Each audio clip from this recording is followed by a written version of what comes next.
नमस्कार दोस्तों, स्वागत है आप सभी का एक बार फिर से राजू सर के नाम से इस यूट्यूब चैनल के अंदर एमसीक्यू वीडियो के स्टडी के अंदर एक नया सीरीज हम शुरू कर रहे हैं सीएचओ के एग्जाम के पॉइंट ऑफ व्यू में।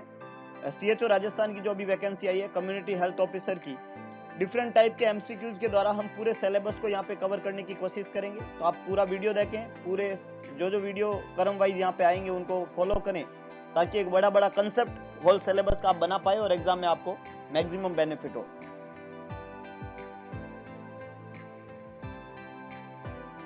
स्टार्ट करते हैं हम इस सिलेबस के इंट्रोडक्टरी पार्ट से। यहाँ पे कुछ एमसीक्यू जो है वो डायरेक्ट क्वेश्चंस है, तो साइंटिस्ट के नाम और उनके द्वारा किए हुए कुछ चीजें और इसके अलावा कुछ बेसिक चीजों से हम शुरुआत करेंगे और one by one whole syllabus को हम डिफरेंट वीडियो लेक्चर से यहाँ पे कवर करेंगे। तो सबसे पहला क्वेश्चन है, Samuel Hahnemann is referred to as founding father of. Samuel Hahnemann यहाँ पे एक साइंटिस्ट का नाम है जिसको फाउंडिंग फादर कहते हैं। अब सवाल ने ये पूछा है कि किस चीज का फाउंडिंग फादर है Samuel Hahnemann. Ayurveda, allopathy, homeopathy और योगा, चार नाम यहाँ पे दिए हुए हैं। सैमुअल हैनमैन किस जो है मेडिसिन की किस चीज का फाउंडिंग फादर कहलाता है? तो यहाँ पे करेक्ट आंसर है homeopathy. Homeopathy, founding father of homeopathy is known as Samuel Hahnemann.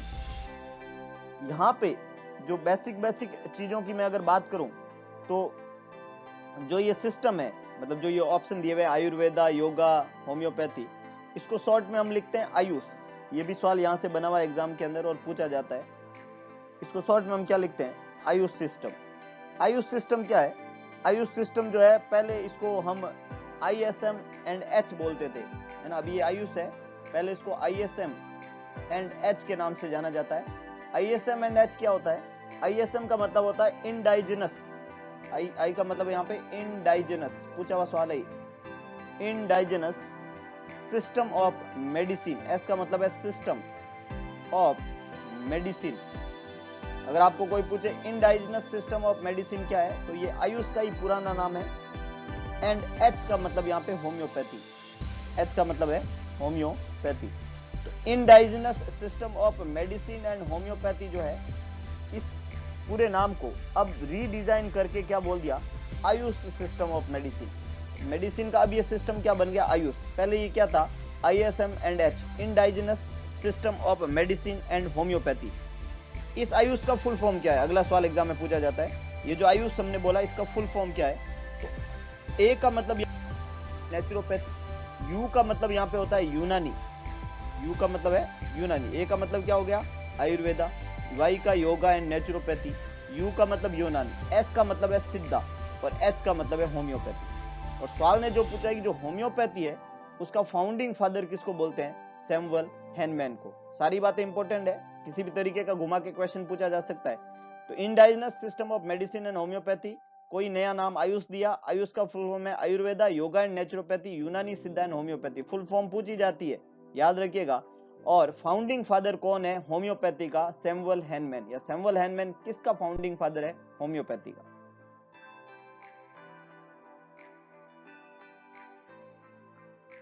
अगला क्वेश्चन है, who is known as first true epidemiologist. First true epidemiologist जो है वो किनको बोला जाता है? First true epidemiologist in history of medicine. Medicine की हिस्ट्री के अंदर फर्स्ट ट्रू एपिडेमियोलॉजिस्ट कौन है? John Snow, Hippocrates, James Lind और जोसेफ लिस्टर, चार नाम यहाँ पे दिए हुए हैं। फर्स्ट ट्रू एपिडेमियोलॉजिस्ट जो है वो हिपोक्रेट्स को माना जाता है। किसको माना जाता है? हिपोक्रेट्स को, है ना। हिस्ट्री ऑफ मेडिसिन के अंदर फर्स्ट ट्रू एपिडेमियोलॉजिस्ट किसको मानते हैं? हिपोक्रेट्स को। इनको एक और नाम से जाना जाता है, फादर ऑफ मेडिसिन, है ना। It is also known as father of medicine. Hippocrates को फादर ऑफ मेडिसिन और फर्स्ट ट्रू एपिडेमियोलॉजिस्ट, इन दोनों नाम से हम यहाँ पे डिनोट करते हैं। इन्होंने एक बुक लिखी थी, he wrote a book known as air, water and places, है ना। Hippocrates father of medicine, first true epidemiologist, और एक बुक के राइटर है ये, और बुक का नाम है वाटर एंड प्लेसेस। बुक का नाम क्या दिया गया? Water and places. किसने लिखा? हिपोक्रेट्स ने। कौन है ये? फर्स्ट ट्रू एपिडेमियोलॉजिस्ट और फादर ऑफ मेडिसिन। कुछ भी बोलो आप, ये सारे नाम एक ही है। और इन्होंने एक बुक लिखी है और बुक को क्या नाम दिया हमने? Air, water and places. अच्छा, यहाँ पे दो और नाम है जो इंपॉर्टेंट है। एक नाम लिया है जेम्स लिंड। जेम्स लिंड जो है उन्होंने कंसेप्ट दिया था सिट्रस फ्रूट का, सिट्रस जो है सिट्रस फ्रूट का। और सिट्रस फ्रूट जो है उसमें होता है विटामिन सी। क्या होता है? Vitamin C. और अगर इसकी डेफिशिएंसी हो जाए तो बीमारी होती है स्कर्वी। बीमारी का क्या नाम दिया? स्कर्वी, है ना। तो इन्होंने स्कर्वी जो बीमारी है उसके क्योर के लिए, उसके इलाज के लिए किसका रोल है वहां पे? सिट्रस फ्रूट या विटामिन सी का रोल है। ये कंसेप्ट दिया था जेम्स लिंड ने, है ना। उन्होंने जो है ये देखा कि जो विटामिन सी है उसकी डेफिशिएंसी होती है। विटामिन सी का दूसरा नाम क्या है? Ascorbic acid. क्या बोलते हैं हम इसको? Ascorbic acid. एकमात्र विटामिन जो एसिड है एस्कॉर्बिक एसिड, या एकमात्र एसिड जो विटामिन है दैट इज एस्कॉर्बिक एसिड। और इसका विटामिन सी का ये नाम है एस्कॉर्बिक एसिड। और ये वाटर सोल्यूबल विटामिन है, सिट्रस फ्रूट में पाया जाता है। इसकी कमी से स्कर्वी होती है, स्कर्वी के क्योर में इसको सिट्रस फ्रूट को काम में लेते हैं। और ये कंसेप्ट क्या किसने दिया था? जेम्स लिंड ने। एक नाम यहाँ पे लिखा हुआ है जोसेफ लिस्टर। जोसेफ लिस्टर को क्या बोलते हैं हम? बहुत बढ़िया, फादर ऑफ एंटीसेप्टिक। बहुत बढ़िया, ये आपको पता है, father of antiseptic, father of antisepsis. Antisepsis का फादर किसको बोलते हैं अगर आपसे पूछा जाए तो जवाब क्या बनेगा? Joseph Lister. तो ये अलग अलग यहाँ पे चीजें हैं जो आपको डिफरेंट याद रखनी है क्योंकि यहां से क्वेश्चन बनेगा। क्वेश्चन है which medicine claim to be the world's first organised body of medical knowledge? Which medicine claim to be the world's first organised body of medical knowledge? Option देखिएगा, Indian medicine, Chinese medicine, Egyptian medicine, Mesopotamian medicine. बहुत बढ़िया, कुछ लोगों ने ठीक जवाब दिया, कुछ लोग जो है जवाब नहीं दे पाए। एंड जो सबसे बदनाम देश है आज के जमाने में for corona that is China and that medicine is Chinese. बिल्कुल सही, B is the correct one. Chinese medicine जो है वो क्लेम की जाती है world's first organised body of medical knowledge, है ना। और इसको ऐसा माना जाता है कि 2700 बीसी, है ना, 2700 शताब्दी पूर्व, 2700 बीसी जो है, इतना पुराना ये मेडिसिन का सिस्टम है चाइनीज। और दो इसके प्रिंसिपल होते हैं। चाइनीज मेडिसिन जो होती है वो दो प्रिंसिपल के ऊपर बेस है, टू प्रिंसिपल्स। कब से है ये चाइनीज मेडिसिन सिस्टम? कब से डेवलप्ड है? 2700 बीसी, है ना, इतना पहले का है, ईसा पूर्व है। और दो प्रिंसिपल के ऊपर ये बेस होता है। पहला प्रिंसिपल है इसका यांग और दूसरा प्रिंसिपल है इसका यिन। तो यांग और यिन, इन दो प्रिंसिपल पे base Chinese medicine world's first organised body of medical knowledge जो है ये क्लेम की जाती है। ये बहुत इंपॉर्टेंट बात है। नेक्स्ट है father of Indian surgery is. Indian surgery का फादर किसको माना जाता है? बहुत बढ़िया, कई लोगों ने बिना ऑप्शन के जवाब दिया, सुन के जो है अच्छा लगा कि आपको कम से कम हिंदुस्तान के साइंटिस्ट के बारे में तो पता है। इट्स धन्वंतरी चरका सुश्रुत अट्रे। बहुत अच्छे, Sushruta is the father of Indian surgery. Sushruta ने सुश्रुत संहिता एक बुक लिखी थी, आपको पता हो तो। सुश्रुत ने एक बुक लिखी है, सुश्रुत संहिता। ये एक बुक लिखी थी सुश्रुत ने। इनको फादर ऑफ इंडियन सर्जरी या father of plastic surgery and cosmetic surgery, father of plastic surgery and cosmetic surgery, इसका फादर भी हम किसको मानते हैं? सुश्रुत को। और इन्होंने एक बुक लिखी थी सुश्रुत संहिता। अच्छा, एक और नाम है हिपोक्रेट्स, जिनका भी अपने पीछे बात किया। उनको हमने कौन सा फादर बोला? फादर ऑफ मेडिसिन और फर्स्ट ट्रू एपिडेमियोलॉजिस्ट। उन्होंने कौन सी बुक लिखी थी? Airs waters and places. Airs water and places, इन्होंने कौन सी लिखी? सुश्रुत संहिता। और इनको और किस नाम से जाना जाता है? Father of plastic surgery and cosmetic surgery. और फादर ऑफ इंडियन सर्जरी किसको मानते हैं? सुश्रुत को। नेक्स्ट है which of the following is known as father of public health. Father of public health किसको मानते हैं? ये भी इंपॉर्टेंट सवाल है। फादर ऑफ पब्लिक हेल्थ, बहुत बढ़िया। Tuberculosis, cholera, John Snow, Louis Pasteur. आपको ये पता होना चाहिए फादर ऑफ पब्लिक हेल्थ कोई इंसान नहीं है, कोई पर्सन नहीं है, इसलिए जॉन स्नो और लुईस पास्चर तो गलत हो गए, क्योंकि फादर ऑफ पब्लिक हेल्थ कोई पर्सन नहीं है, ये एक बीमारी है। और इस बीमारी का क्या नाम है? बहुत अच्छे, बहुत बढ़िया, कोलेरा। कोलेरा जो है, कोलेरा वो फादर ऑफ पब्लिक हेल्थ है। कोलेरा एक बीमारी है, not a person, it's a disease, it's a disease. Cholera क्या है? एक बीमारी है, और इस बीमारी को क्या माना गया है? Father of public health, public health का फादर माना कोलेरा को। ये कोई पर्सन नहीं है, इसलिए सी और डी तो खोटे हो गए।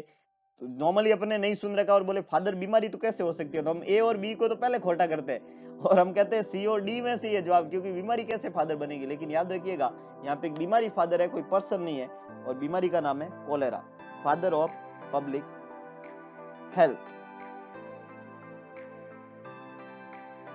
नेक्स्ट वन है स्मॉल पॉक्स वैक्सीन जो है वो कब किसने इंट्रोड्यूस किया? Was introduce by Paul Ehrlich, Robert Koch, Louis Pasteur, Edward Jenner. बहुत अच्छे, लेटेस्ट भी पूछा हुआ सवाल है, नॉर्थ सेट में भी इसको पूछा गया था। स्मॉल पॉक्स वैक्सीन जो है वो इंट्रोड्यूस करने का श्रेय जाता है एडवर्ड जीनर को। बहुत बढ़िया, एडवर्ड जीनर ने 1796 के अंदर इस वैक्सीन को इंट्रोड्यूस किया था। 1796 के अंदर स्मॉल पॉक्स वैक्सीन को इंट्रोड्यूस किया था। सबसे पहले फर्स्ट डिस्कवर्ड वैक्सीन है स्मॉल पॉक्स वैक्सीन जो है वो फर्स्ट डिस्कवर्ड, सबसे पहले डिस्कवर्ड होने वाली जो वैक्सीन है वो कौन सी वैक्सीन है? Small pox. First discovered vaccine, first vaccine का श्रेय जिसको जाता है, फर्स्ट डिस्कवर्ड वैक्सीन या फर्स्ट वैक्सीन का श्रेय जिसको जाता है वो कौन है? Smallpox vaccine. इसके अलावा स्मॉल पॉक्स वैक्सीन है फर्स्ट एंड ओनली, जो स्मॉल पॉक्स डिजीज है वो पहली और एकमात्र ऐसी बीमारी है जो इरेडिकेट हो चुकी है ना। हालांकि उस बीमारी के बाद में पोलियो वायरस का भी इरेडिकेशन हो चुका है ना, जो लगभग 2015 के आसपास उसका इरेडिकेशन हुआ था। लेकिन सबसे पहले इरेडिकेट होने वाली बीमारी भी कौन सी है? स्मॉल पॉक्स, है ना, फर्स्ट इरेडिकेशन। अगर आपको कोई पूछे फर्स्ट इरेडिकेटेड बीमारी कौन सी है तो वो कौन सी है? Small pox. और ऐसा पहले माना जाता है कि एकमात्र इरेडिकेटेड बीमारी स्मॉल पॉक्स, लेकिन अब 2015 के बाद में दूसरी बीमारी जिसका इरेडिकेशन हो चुका है वो पोलियो है। इसके अलावा एक और इंपॉर्टेंट बात जो एडवर्ड जीनर ने दिया है, और वो है कि जो वैक्सीनेशन टर्म है ना, वैक्सीनेशन जो टर्म है ये देने का श्रेय भी किसको जाता है? एडवर्ड जीनर को। एडवर्ड जीनर भाई साहब ने दुनिया में बहुत अच्छे अच्छे कर्म किए हैं, और कौन कौन से कर्म किए? 1796 के अंदर इन भाई साहब ने स्मॉल पॉक्स की वैक्सीन बना दी, और वैक्सीन डिस्कवर करने का श्रेय इनको जाता है।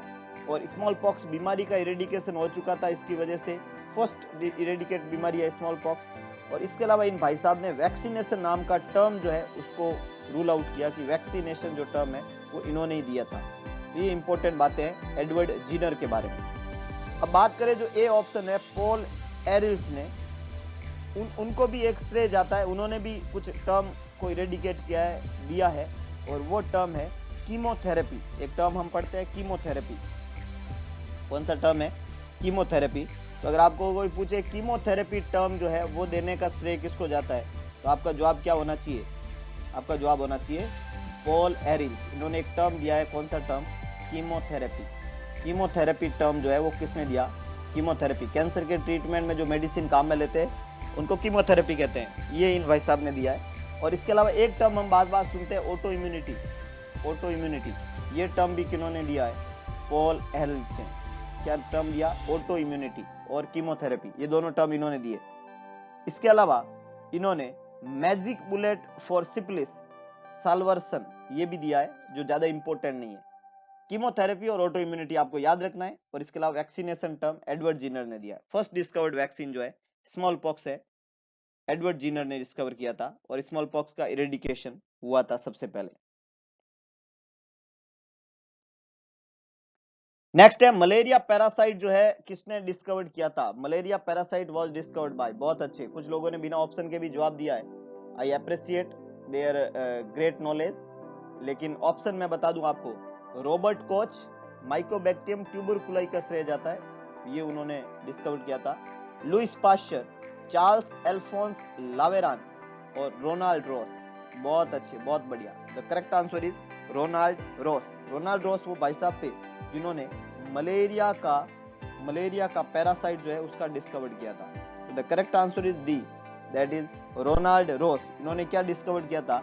मलेरिया पैरासाइट को। अगर आपको कोई पूछे मलेरिया पैरासाइट का डिस्कवर किसने किया, रोनाल्ड रोस ने। रोनाल्ड रोस जो है उन्होंने क्या डिस्कवर किया था, तो आपका जवाब होना चाहिए मलेरिया पैरासाइट।